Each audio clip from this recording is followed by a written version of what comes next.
But look, we're dealing with a lot of weird people on the internet here.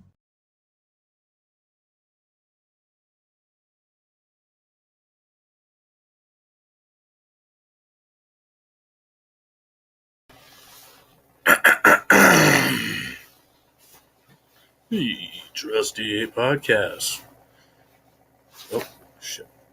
Off camera. Forgot about my jacket. You didn't see anything. Welcome. This is Ape After Hours. I had a couple of topics on here for tonight that I was thinking about, but we got to keep it nice and short, get to bed at a reasonable hour. I have places to go and people to do. So, wait, what? Not tonight. Mañana. Anyway, I'm the guy, the host, Trusty Ape. Some of y'all might know me by other names.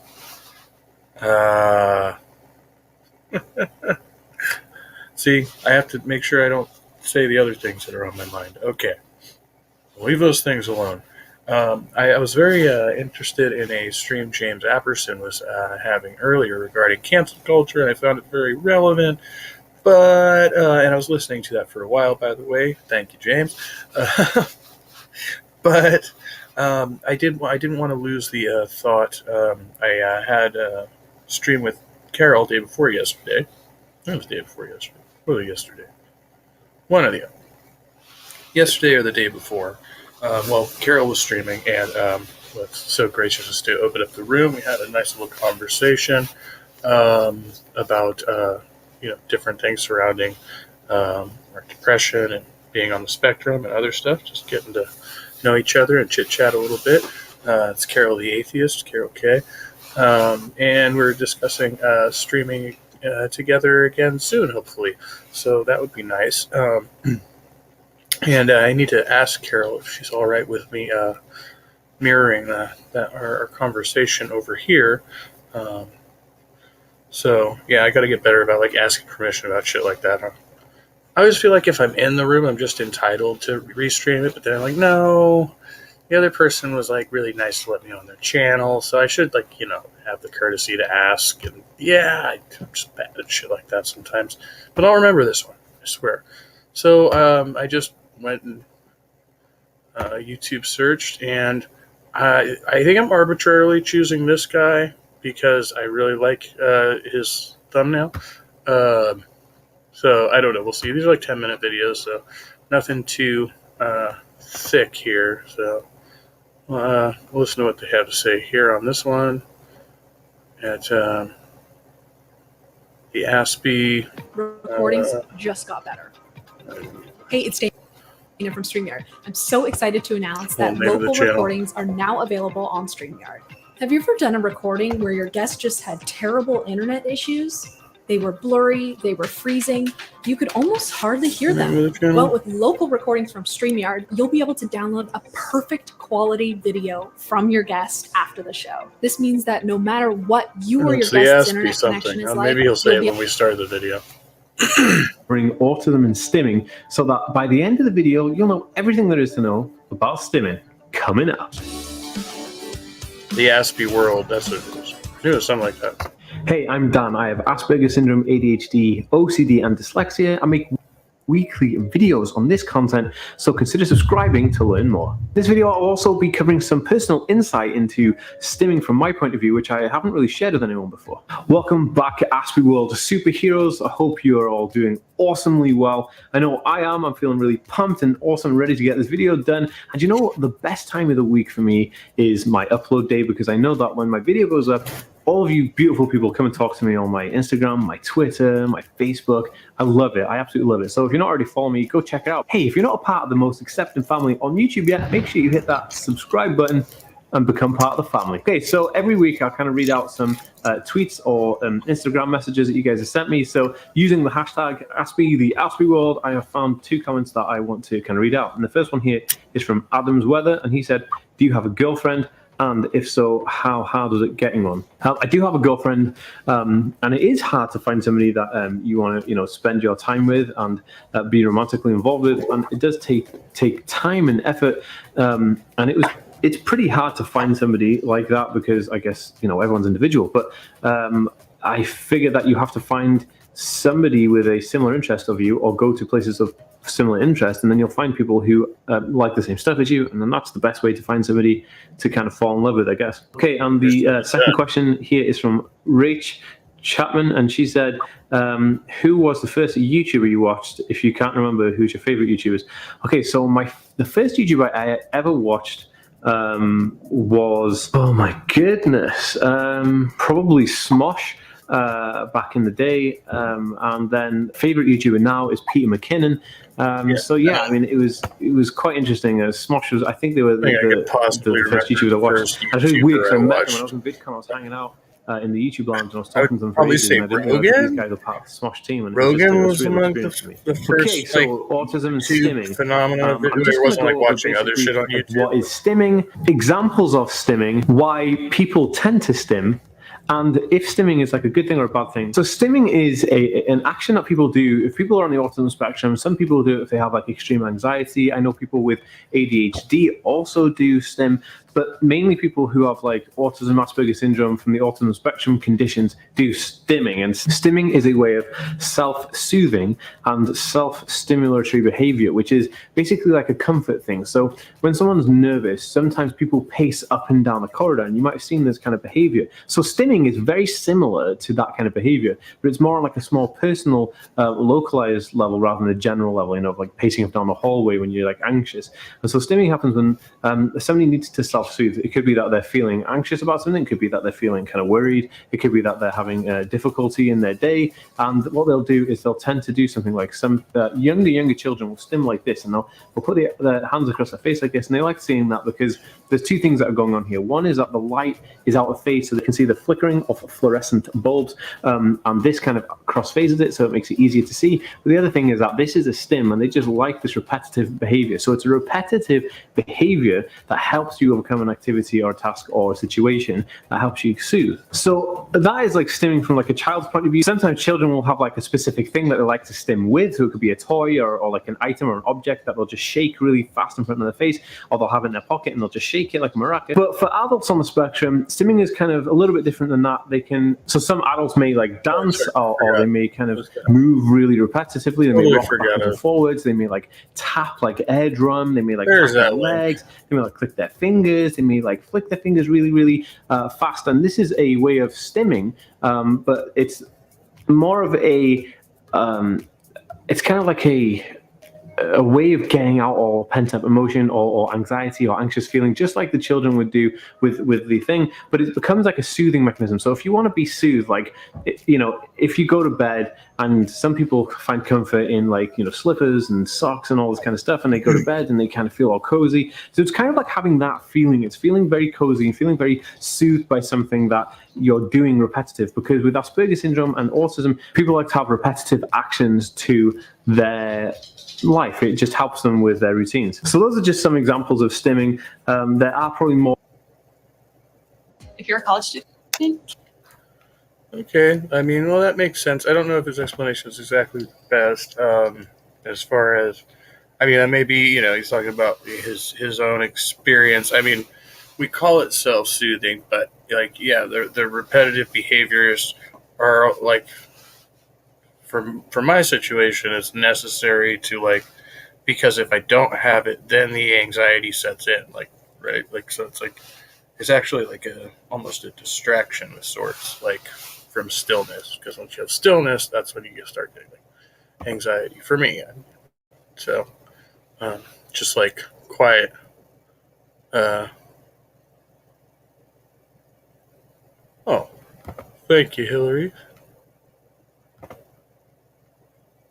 Yeah, it looks like a good setup so far. Pragmatic crystal.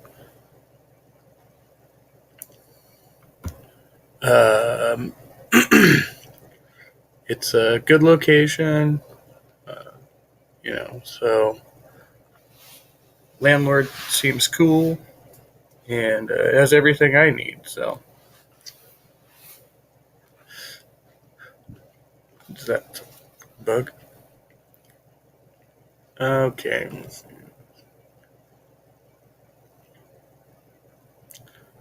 see what conspiracy All right, everyone. theories Now we have to apply talk today. about the mythology that AI comes with guardrails or safeguards or even law when you really think about it. I'm here to warn you that what you're about to see over the next years is going to surprise you. You're going to find that despite tech billionaires partying with members of government to try to put a freeze on the development of AI until you can sort of constrain it, I don't think that'll work. And there's one big reason why. That's because there is more than one nation in the world. They compete with one another. And if we're not doing it, somebody else will do it. What'll end up happening if the Western world decides to slow down AI is that it'll become run by China.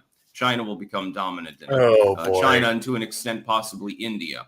So if that's what you want, then yeah, you can try to close the AI Pandora's box on this side of the ocean. Yeah, I thought. Wait. No, that's robotics, right? So that may not apply to AI because I thought Japan and India were the leaders, but that may just apply to robotics. But I thought, like, technologically, like. But it ain't going to work long term. The AI will break through. It's just that a bunch of people with even more propagandistic intent than the neoliberals sanitizing like Chat GTP and stuff like that, or GPT, sorry, they'll be the ones running it. So it'll become even more woke. Deliberately exported to the West in hyper woke form, just like TikTok. Woke AI from China. Woke AI from communist China, according to you, sir. Okay, buddy. In order to denigrate people's minds and rob them of actual intelligence. Here's the thing. The way the AI is working right now reminds me a little bit of the .com era, or the early social media era for that matter. What is the .com era? What ends up happening is that a rush of people come in, and then at some point it gets overburdened.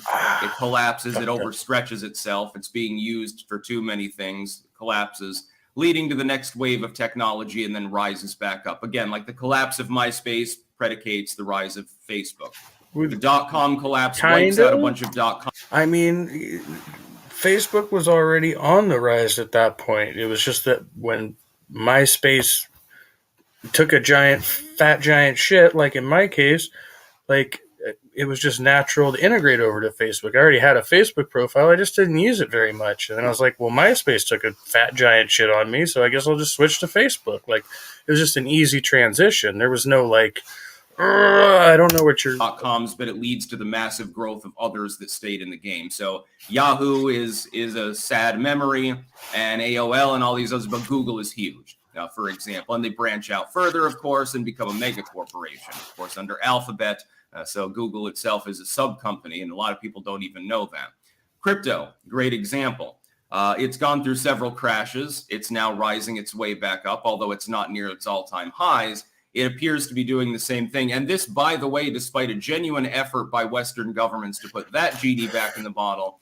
But you're also talking about like fairly recent, these are novel technologies. Crypto is like still in its infancy as far as like serious trading, right? It's like they're afraid of people's upward mobility. Premature. They're really afraid of is that there are still people that are holding 100,000 Bitcoins right now, and they don't want them gobbling up more money. I think to some extent they're worried about the inflationary impact potentially of having a digital currency that isn't centrally controlled. So on the books, technically it should be inflating things, but it's not really doing that. And they're worried that that differential may cause economic problems. Uh-oh. That's the most benevolent of their goals, by the way, fucking with the money and maintaining their monopoly over that fuckery. With AI, I see the same thing. We're just barely scratching the surface of its capabilities. You can make interesting images. You can get effectively search results, yada, yada, yada. It's nowhere near as developed as it'll be probably 6 months from now, let alone several years from now. Now, some of it will end up falling by the wayside. Some AI programs certainly will disappear. Some of them, they just won't quite cut it. They'll become legacy. They'll become stagnant. Others will forge through. There's no real guardrails you can put in place, though. It's entirely possible that all the source code for anything like that can be stolen and rigged up anyway. Outside. Well, yeah, I mean, anything is fucking possible, but when the guardrails, right? Like, what are the guardrails? Is that placing limitation on the AI? Is that what is the guardrail? What specific point are you? Side groups, a group of people could create a completely open source AI. It's not without their possibility. And with human training for it and everything, you could grassroots it if you wanted to. You could get a fundraiser going and a bunch of volunteers to create an AI program right now, and there's nothing to stop you from doing so. Putting guardrails on the internet didn't work for the .coms. It clearly didn't work for social media. Any government restraint on it is just the government using those platforms for propaganda anyway, blogging sites, social media blogs, etc. There are always new tech alternatives for every major .com. There's a bunch of other .coms that compete under the same general sub-banner and have similar material, and they're independently run. For every large-ass social media company, vlogging site, there are alternatives now. Even if they're a day late and $1 short, they still exist. Rumble, for example, is growing at a significant pace. It was effectively written off over and over in its infancy. Same with BitChute, etc. A lot of the reason, though, there is because these certain personalities are pushed out by particular communities, right? And then the platform backs them. They just create another platform that's run by like-minded people. So that's just another like social segregation. That's nothing. I mean, the company's just catering to their demographic. They're growing. They've taken off. They've probably become too big at this point to put the genie back in the bottle.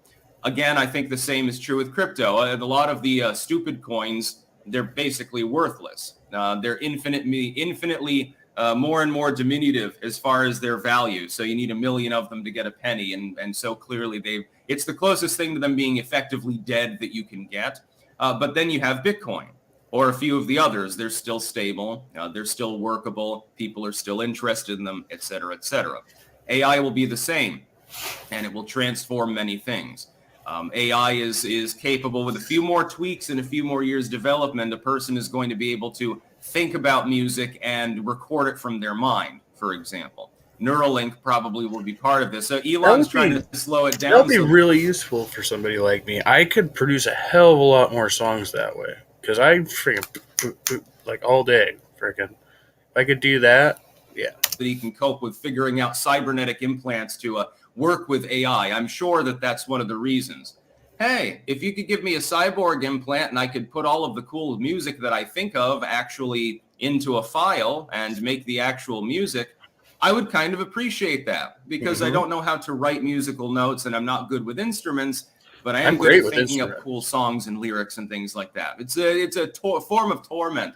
I wish that I'd taken piano lessons as a kid. Let's put it that way. What guardrails? Oh, we got to make sure that we constrain it to do good. You're not going to be able to. Some people use AI. Wait. This hypothetical AI music creator will create bad music, and we should do things to prevent that. To do terrible things, probably. We've only scratched the surface. Some random genius is going to sit down and have a mug of coffee and think of a way to use an AI program to swindle billions from banks or something like that. It's not without the realm of possibility, but then there will be people, again, who are doing massively good things with it. They're using it to develop new treatments for cancer. They're using it to sequence genomes. They're using it to make beautiful works of art or wonderful music or whatever. The yin and the yang. Well, but they can paint with an AI program hatched into their brain through a cybernetic antenna or something like that. Why not? Sounds cool. It also sounds like there will be problems. We've already seen this with the internet. We've seen this with every aspect of society, going back to like the Romanticist era as a direct spin-off of industrialization. Yeah, industry. Wow, we can heat our homes better. We've got... Yes, Lewis. Good to see you. Yes, the machines are going to take over for sure. Light all the time, but now we can't see the night sky. And now there's something lost because, my house is already heated. Now I've got to drive out into the wilderness and to enjoy the campfire and the stars. And so life got better, but at the same time, there were inconveniences. People lose jobs and people gain jobs. Look at the whale oil industry, for example. All those whalers were put out of business once better, more efficient sources of fuel became available. Yeah, I think we also decided that whaling was like terribly, terribly immoral, and we extincted some of them. It's going to put probably millions of people out of business. It's going to destroy entire career prospects, and some of those people will fall through the cracks and end up killing themselves or going on a spree or something out of stress. There will be also backlash against it. You can expect primitivistic movements to become more common, going basically like back out in a woods because they're like, oh shit, this time it's a step too far. Barcodes were one thing, but this AI stuff is getting a little spooky. Can be a little spooky at times. There's some weird shit on there. So yeah, warnings and guardrails, my ass. Don't expect it to work. That's about all. Okay. Well, thanks for that, as usual, Styx, Hexenhammer. Do not start playing my video. Do not start playing my video. Why would you do that? Why would you do that? Play anything else. Richard, help me. I didn't even like that video. Fuck him. Oh. Fuck him. Peace and respect to you all. Welcome to Demolished Doctrine, the beginning of the end. We'll share this, but we're not going to do this right now. Sorry to say, including yours. Actually, I'm not sorry to say. I just apologize that it'll be difficult for you. Okay, so we don't have a Mac, and we don't have a Zebra yet. Uh-oh. So no Mac, no Zebra? Barcodes.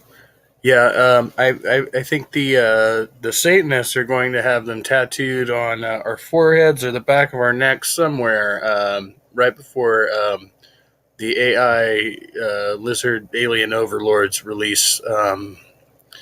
I don't know. I can't construe like all of these things together, but somewhere there's a conspiracy theory to be had here. What do we have going on here? Cryptic Corner, of course, coming up. Oh, that's scheduled all the way for next month. Well, I have a notification already. Ooh, Apostle Queen Belemsi is live. We haven't been over there in a minute. Let's see what she's doing. Fellowship with the Holy Spirit.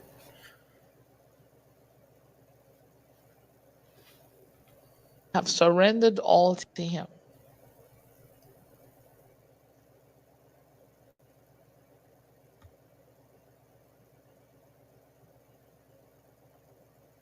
I'm not doing anything for gain or for fame or for. I don't really care. I just want him to be happy. Let me tell you guys. When I came back from Virginia, I was so tired. Man, I was sleeping a lot when Love was driving. When I came, I couldn't even keep my eyes open. So when my son came back from school, actually, I checked the time and he was supposed to be back home, but he wasn't home. So I struggled to get out of the bed because I was so sleepy. As I opened my room door to go check in his room if he had come,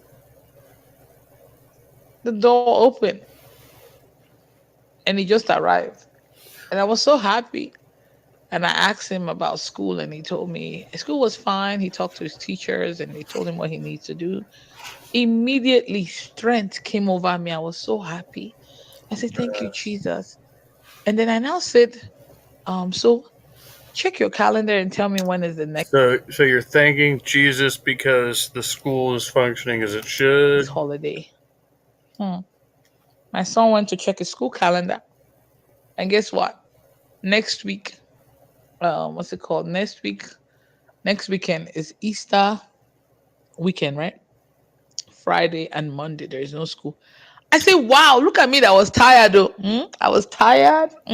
Couldn't wake up from sleep. Even when Love was going to Houston, going back, he had to come tap me before I could wake up because I was so sleepy. Well, she's been out here freaking partying up with your Jesus friends. Like, you should have been at home paying more attention to your son's schooling and what day Easter was falling on, because that's your Passover. But all of a sudden, when he told me, he said from the weekend of the 7th of April, right? 7th, I think, till 10th, that there's no school. Is it Friday Passover and Monday. or I said, wow. That means I can do a Holy Ghost encounter. I can still try to go to Germany. My son was looking at me. I thought you said you were tired. You see, it's like something woke up in me. I said, wow. I mean, I can do a program. Like, if you see the way strength came. And I started to laugh. I said, wow, Father. Even God will say, Belema rest. But me, the moment I saw that there was a holiday or weekend coming, that I just thought of. In fact, since after that time, I just came downstairs, and I was stretching. I ate. I said, wow. I can't believe this. Is this how I like to do God work? This is like, even my son was shocked. Because if you see the way strength came over me, I started saying, okay, Father, so what we going to do now? Like, where are we going to go? Like, I was just tired from Virginia. Couldn't keep my eyes jet open. lag. So when it's about God, it's like something is pumped. Like, see, let me tell you, even this audio is a miracle. I was sleeping on this couch. Oh, To the point that my son, I told him, I said, come, let's watch a movie. I've been trying to watch this one movie since yesterday. I know what I did. Never feel watching. I have something. He said, okay, he's coming. He'll meet me. Watch later. We might find interesting. I don't know. We might. It's not there? Oh, don't tell me it's not there. I put it in there. Unavailable videos are hidden. Oh, okay. They must have made it private, is what they did. Yeah, that's what they did. It was Attila. I was going to do an Attila Ski Mask Andy video, but they took it down, so. For Sheezy. Let's see, anything in here? I know there's stuff in here I've been wanting to check out.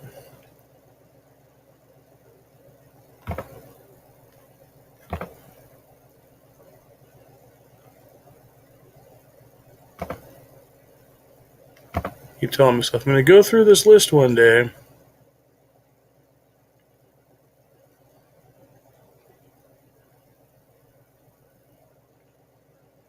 Are we in the mood? No, we're not. Okay.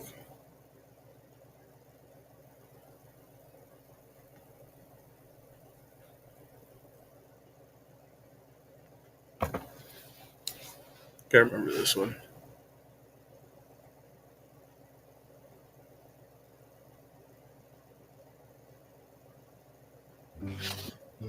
If you shop with the Walmart app, you know everything you need.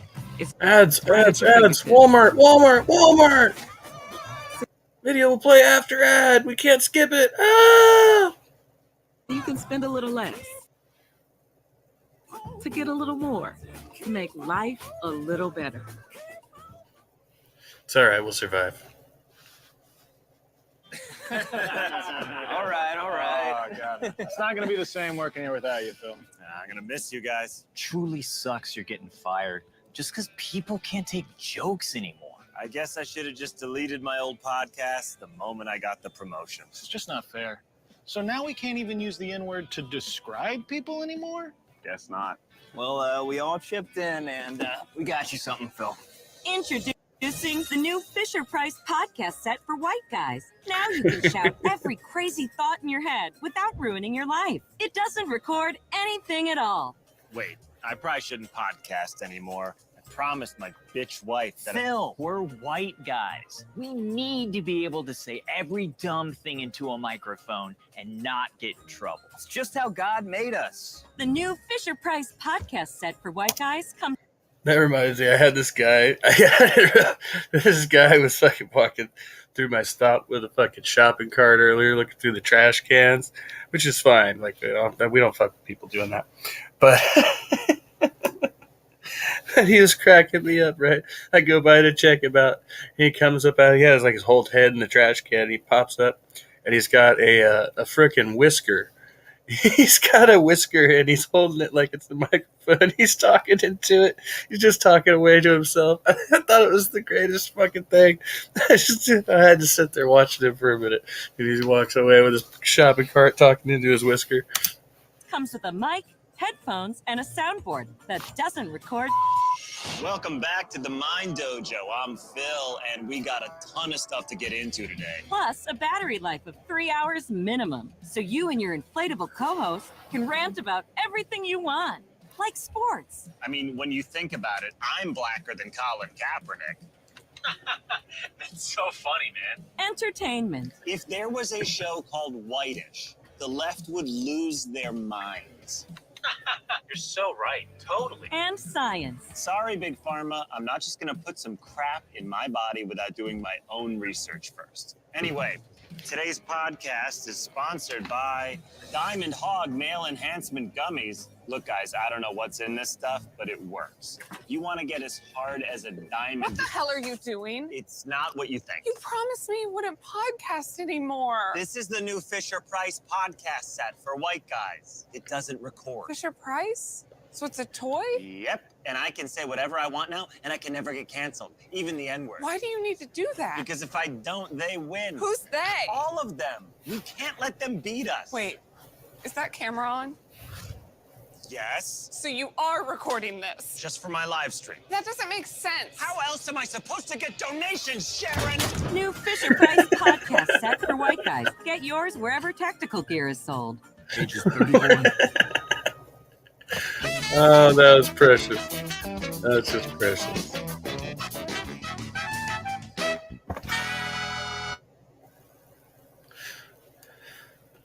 Some days I wonder if I'm just too white for this world. Maybe I've been into one too many Walmarts one too many times.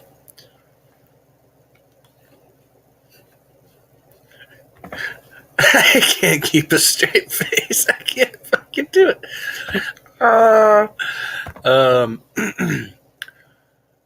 That's racist, folks. Don't be a racist.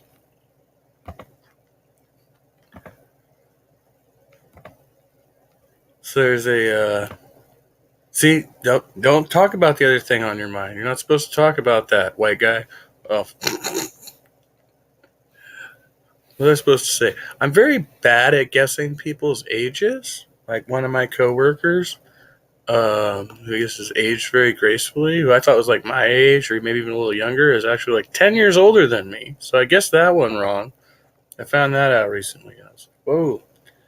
Yeah, she's a black woman, okay. So I was like, all right, back that shit up. So I got to stop like calling people young because I don't know shit from my fucking elbow.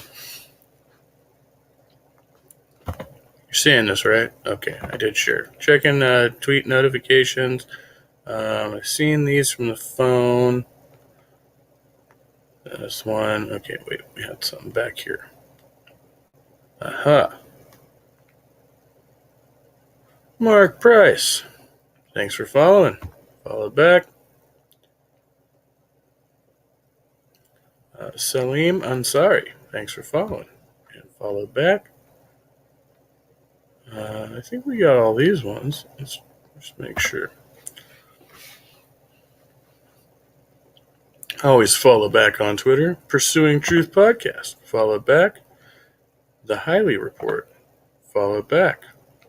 Amanda. Follow back. All right. And we're good. Oh, wait. And Phoenix Electra, of course. Follow back. Very nice. That's the way it should be.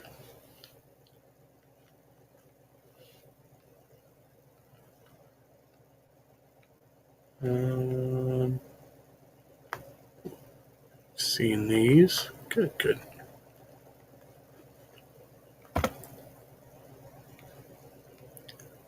Kitty just picked up my new glasses. Haven't gotten a new pair in like 10 years. LMFAO, I always splurge for the transition lens because my eyes are uber light sensitive. I should do that next time I get glasses, Kitty. So I have the same problem. I will wear my sunglasses instead of my prescription glasses if it's bright out, which I'm not supposed to do, but get the glare. Archaeologists have unearthed a 4,000-year-old board game. Now they just have to figure out the rules.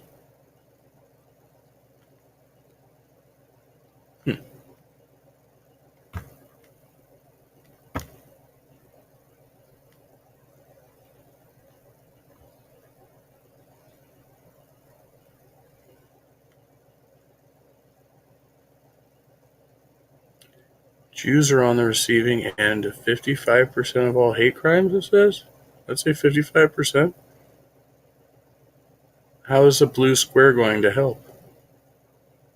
Is this really the way? Well, yeah, okay. Symbols of unity. Sheesh.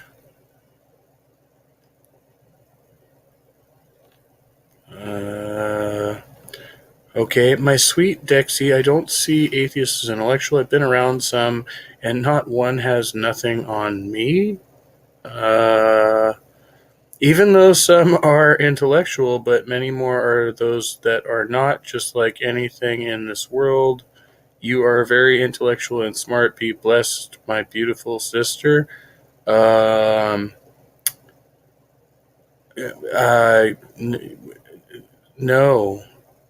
I don't. Thoughts? I don't care to share. Santiago. Shut up, man. Get a better translator app.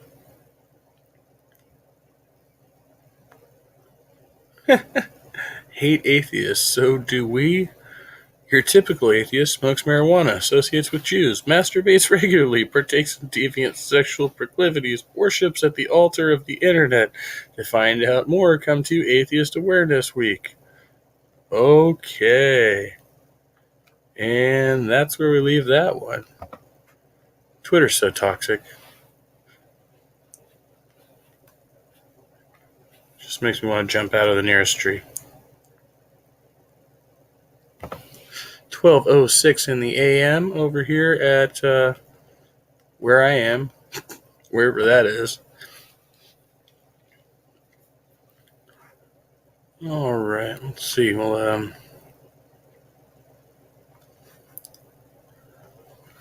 put this on and then see how far we're gonna get.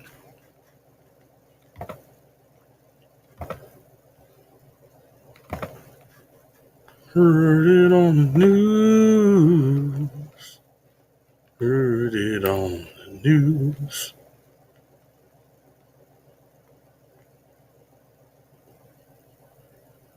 Oh, not sports. Anything but The Cal sports. basketball team has a new head coach with a Stanford flavor. It's Mark Madsen. He will be taking over a struggling Bears program. Will be introduced in Berkeley on Monday. Comes over from Utah Valley, where he's coached the last 4 years, winning the Western Athletic Conference Coach of the Year award this past season. As a player, he helped lead Stanford to the Final Four in 1998 and won 2 NBA championships with a little help from Shaq and Kobe in Los Angeles. The Oakland A's, they open up the season tomorrow against the Angels at the Coliseum, and they will do so without outfielder Christian Pache. He's been traded to the Phillies for right-handed pitcher Billy Sullivan.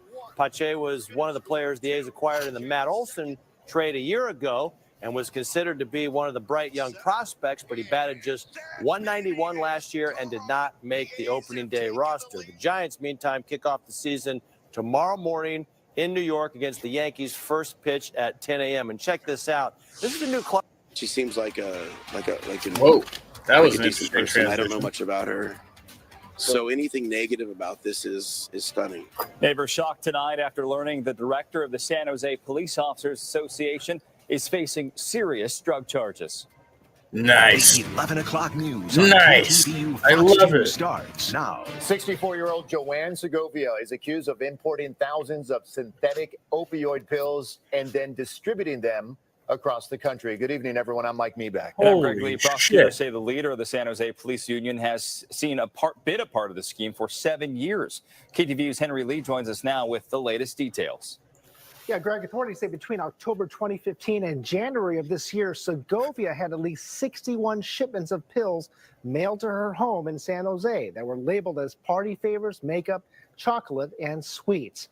What Federal the prosecutors say fuck? Segovia, who is a civilian, not a sworn officer, used her personal and office computers to order thousands of pills to her home from abroad. This is a photo of her from her LinkedIn page. Authorities say the shipments came from India, This is Hungary, fucking Singapore, and other wild. countries. The criminal complaint alleges that Segovia was arrested as part of an ongoing Homeland Security investigation into a network that was shipping controlled substances into the Bay Area. And we went by an address associated with her. Neighbors say they never would have suspected her of any illegal activity. What first was brought to my attention was my wife let me know that there were a lot of people outside and cars, which is very uncommon in a townhome HOA area. This is pretty wild. And I would equal that to, your neighbor, Mr. Rogers is a serial killer.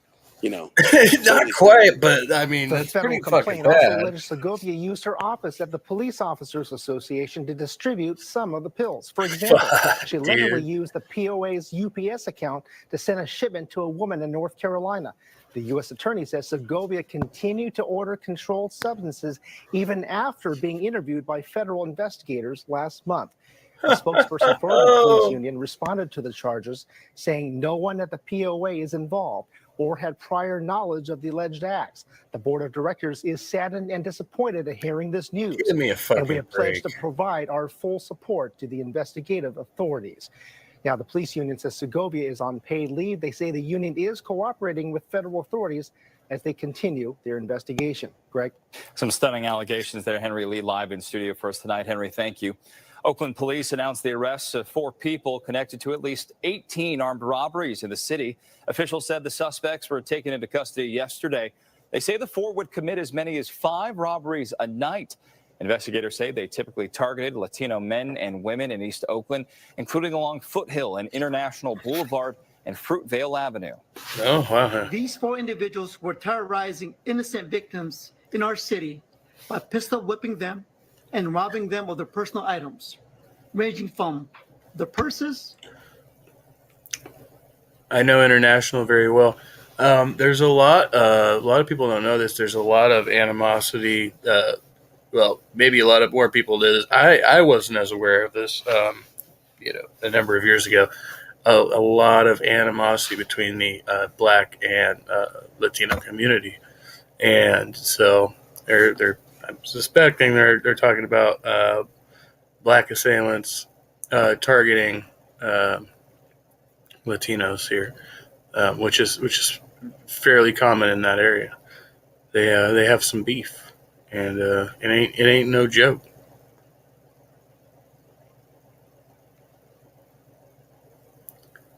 I don't know about that. I don't agree with the title of that video.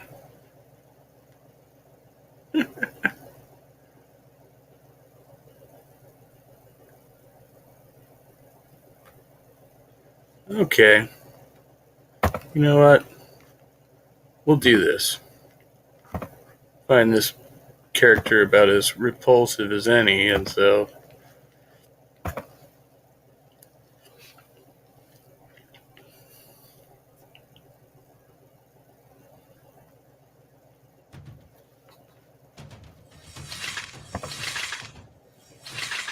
Yeah!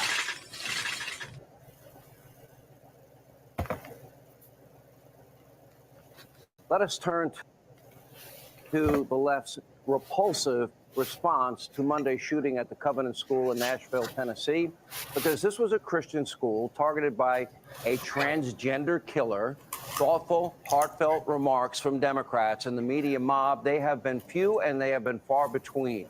Some are actually mocking the victims. Take a look at your screen. Now, the now former press secretary for Arizona Governor Katie Hobbs posted that tweet after the shooting with the caption, quote, "Us when we see transphobes." Okay. She has now since resigned in disgrace, but has offered no apology. Now, sadly, the vitriol didn't stop there. One awful progressive talk show host, quote, joking about the victims not praying enough. That's supposed to be funny? I thought attacking one's personal religious beliefs was not allowed in the leftist woke world we live in. Now, meanwhile, a trans activist from... Well, that's not what leftist or woke means, but okay. So the trans person that shut this school up. Why? Right? Why? Because I'm guessing there's a different message you from have Harvard, a law implying spin it that the this way. victims got what was coming to them because of Tennessee's laws against... Thank God Tennessee protected the children from the so-called horrors of drag and gender-affirming care so they can be shot up at school by an AR-15 instead. So instead of giving that person proper gender-affirming care, they gave them an assault rifle and motive and opportunity. Against so-called gender-affirming care and drag shows. NBC News, they touted the true victims from Monday night shooting, quote, Tennessee's trans community, who are now fearing for their lives amid a focus on the Nashville shooter's gender identity. Now, predictably, other Democrats, they're using this as a political opportunity to ban guns, blame Republicans, very predictable. Far-left teachers union president Randy Weingarten calling on the federal government. Is that really what it is, though? I mean, is it just the far-left agenda to ban guns? Is that really what it is, you think? Confiscate guns like Australia and New Zealand. Right. Maybe, Randy, if you're watching, maybe why don't you focus on the disaster that you helped create? That is our educational system. In large part, it is failing because of the unholy political alliance that you have with the teachers. An unholy political alliance. Teachers unions and the Democratic. With the teachers unions and the Democratic Party. So the teachers unions are not politically affiliated as far as I know, right? That's a job description. I don't know if, I mean, the teachers unions can choose to support any candidate they want, but they're not a politically aligned organization. That's the whole point of a union. Democratic Party. And meanwhile, Joe Biden, he doesn't seem to care about the shooting at all. Now watch this. This should anger every single American, Republican, Democrat, conservative, liberal, doesn't matter. Should it anger me? Beginning his speech Monday. Tell me. He's coming out to talk about the shooting. Tell me more, Sean. 6 dead people, 3 of them are 9 years old. Mm-hmm. Here's your president. My name is Joe Biden. I'm Dr. Joe Biden's husband. And I ate Jenny's ice cream, chocolate chip. I came down because I heard there was chocolate chip ice cream. By the way, I have a whole refrigerator full upstairs. You think I'm kidding? I'm not. I came down for the ice cream. What was that, like prior to the actual speech or something? So he was trying to lighten the room up a bit because it's going to be heavy. On jokes. Now following. So what are you joking about? I mean, you don't actually know anything about gender affirming care, so you're just, completely dismissing the reason that the shooter did what they did, right? Not that justifies shooting people, but then you're not getting to the source of the problem. Oh, this person couldn't get the healthcare, medical, and psychiatric treatment they needed, and instead they had access to a gun. But let's not worry about the guns. That's we don't want to give them healthcare either. The remark. We're Republicans. Continue to joke and laugh when asked about the shooting. Take a look. I believe that Christians were targeted in a Nashville school shooting. That Christians were targeted. I have no idea. Josh Hawley believes they were. What do you say to that? Well, I probably don't then. Probably don't. No, I'm guessing if you take the effort to go and shoot up a school and you're trans in Tennessee, you probably know that it's a Christian school. There may or may not be a personal motivation. I don't know. But even then, just the mere fact of Yeah, I mean, you could be personally motivated just by state laws and say, "Well, I'm just going to pick a random Christian school." But were they targeted because they're Christians, or were they targeted because? I don't know. We don't. We don't know. No, I have no idea. I'm joking, for real. I'm joking. Come on, man. Anyway, 6 people, innocent people, including 3 9-year-old kids murdered at this Christian school, targeted joke. by a transgender killer. And that is what? That's his response? Joke time? Ice cream time? Seriously? Well, that wasn't the only If response. That's Democrats the only can't use response a you played. shooting for political gain, they Race don't to the left. really seem to care about shootings. Let me give you an example. Exhibit A is their deafening silence on the daily violence in Chicago. Oh, here they go, Chicago. They like to give a fuck about Chicago. They just want to fucking target more liberals and more people of color.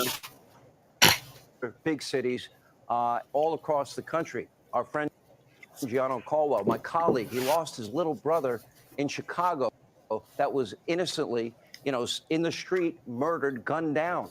That I don't shouldn't believe be you. happening, but we don't hear about the names of people killed in Chicago or other big cities or other small towns, in large part caused by, defund, dismantle, no bail laws. And by the way, compassion seems to disappear and their behavior becomes appalling. In fact, a so-called trans day of vengeance will continue as planned on Friday in our nation's capital. This is hosted by the Trans Radical Activist Network, whatever that is. The demonstration will continue for 3 days. Now, just imagine if this was a MAGA-related group planning a MAGA day of vengeance after a hypothetical MAGA-related shooting. How do you think Democrats, how do you think the media mob, how do you think the FBI, politicized, would treat that event? And what do you think? They protected them. That's what happened, because this did happen, and they protected the white supremacists. Joe Biden, what do you think he'd have to say then? You think any of these politicians that are constantly attacking conservatives, Republicans, you think any of them are going to say anything about this day that's going to take place, on Friday? No, they're literally on the opposite side of the aisle from you. Get over it, bro. I doubt it. Anyway, Kamala Harris may want to tweet out a link to raise money for the group. They might. Right now, She by might. the way, amid all the political posturing, Democrats, they are not even able to work on real solutions. I love when school shootings, oppositional speakers like this like to pretend that their side is somehow superior when they're both doing literally the same thing. They're like, look at what the other side does. It's just like what I do. Isn't that horrible? And you're like, no, Mr. Hannity. You're 2 wrongs do not make a right. Pot calling kettle black. You're guilty of exactly the same behavior. Please spare me your contrarian bullshit. Mr. Hannity, thank you and good night. Generating behavior, marching all the way back, throwing in culture someplace or other, perinatal effects, early developmental hormonal stuff, eventually considering what do the genetics of the individual, of the population, of the species, evolution kicking in there someplace or other. What do all of these things and something having to do with ecology thrown in there just for good measure, working our way back in each of these cases, understanding what was the biology of 1 second before, 1 minute, 1 hour, 1 million years before that gave rise to it. Back to our 2 major themes from day one. We are now about to be unbound, unfettered by our buckets, our categorical buckets, and instead explore their interactions. The other being that notion from the very first class, which is at any given point, if we're talking about chronic hormonal effects on this behavior, what we're talking about is the way those hormone patterns were shaped during this period, the way genes contributed to the enzymes that make the hormones, the receptors. The second you're talking about genetics, all of this is becoming apparent at every one of these points, whatever point we are talking about, is going to be the end product of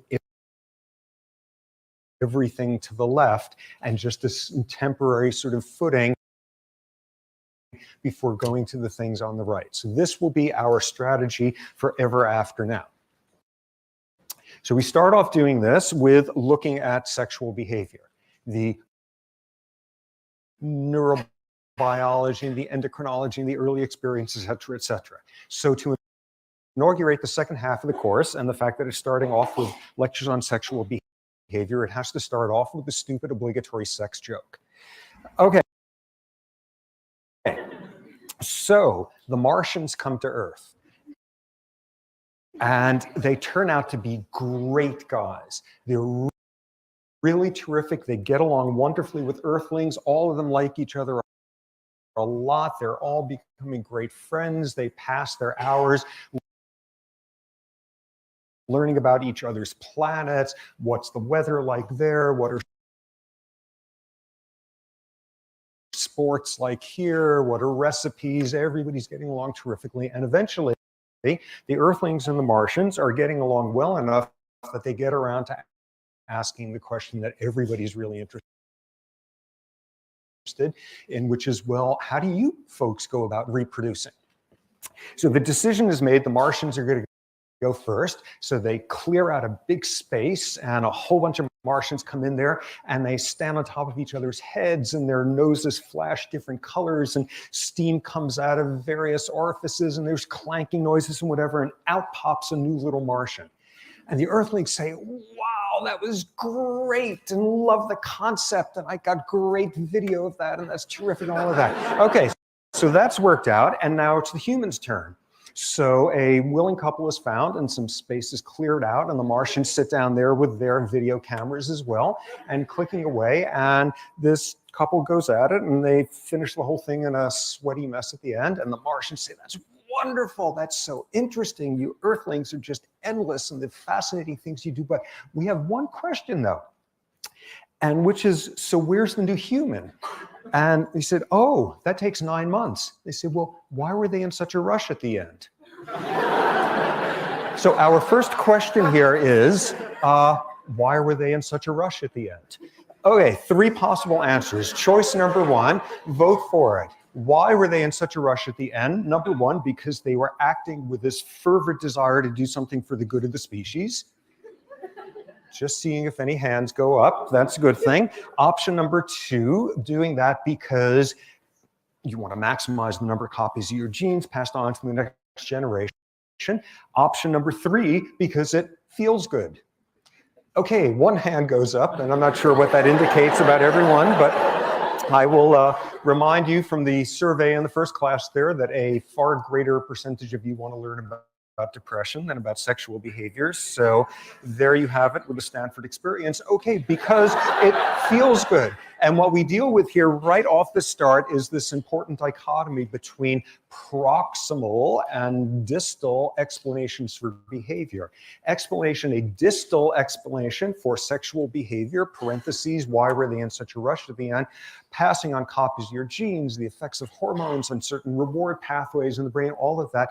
Proximal mechanism being that it feels good. And starting off right off the bat, the thing to make sense of with sexual behavior is it is driven by this amazing little loop here of sensory stimuli and feedback and immediate sensations that drive the behavior coming out. And all this stuff down here is for the doctoral thesis somewhere down the line. That's not what the motivation is. Probably more than any other of the behaviors we will look at, the driving forces are very proximal ones. Nobody sits there and figures out how many copies of genes they are passing on, and thus are willing to speed up to produce a new human 9 months later. It instead, in species after species, it is proximal motivating mechanisms for generating the behaviors. Okay, so beginning to look at the actual behaviors, there is a funny duality to making sense of sexual behavior across different species. It's a funny sort of contrast. The first one being that, well, all species go about sex, or all vertebrate species go about sex in a roughly similar way, yet you don't want it to be too similar to the species next door. There's an interesting sort of dichotomy there. All sorts of vertebrate species are doing things with pelvic thrusting and orgasms and stay tuned, that's coming, and ejaculation and lordotic reflexes and things of that sort, highly conserved fixed action patterns across lots and lots of different species. Nonetheless, amid that, you've got this other problem, which is you want to have these fixed action patterns being specific to your species. You do not want to mess up. So there's this strange simultaneity of very, very conserved basic building blocks of the fixed action patterns of sexual behavior, but along with that, a lot of selectivity within species. Now, how does that selectivity begin to work? What you get is this very interesting interplay, this intercalation between the releasing stimuli and the fixed action patterns. What you get is this chaining of behavior. In other words, the fixed action pattern of one of the individuals constitutes the releasing stimulus for the other individual's fixed action pattern, which constitutes the releasing stimulus for this individual's fixed action pattern, this chaining of transitions there, of interplay between these two, which is where you get the species specificity from.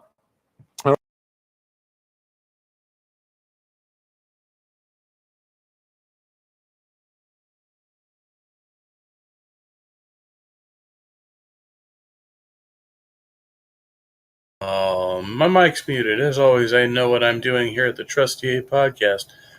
Special thanks to B.S. Lewis for showing up. Everybody else, past, present, future, all subscribers, 140-something of them. Everybody else on Twitch, Facebook, Twitter. Where else are we? SoundCloud, Anchor FM. I promise I'll get new episodes up there, new old episodes up there soon, because that'll always help. I also promised I would be focused on Stupid Monkey videos this week. I have one more that is scheduled to get done before the 1st, and I am fairly confident that that will be accomplished in the next day or so. And other than that, you know, the usual. Sunday should be a very busy day, so we'll look forward to doing an open room Monday, hopefully, with any luck, from the new place. All right, and here's where we call it a night or a morning, whatever. Be kind, be well, stay trusty, and we'll see you on the next one.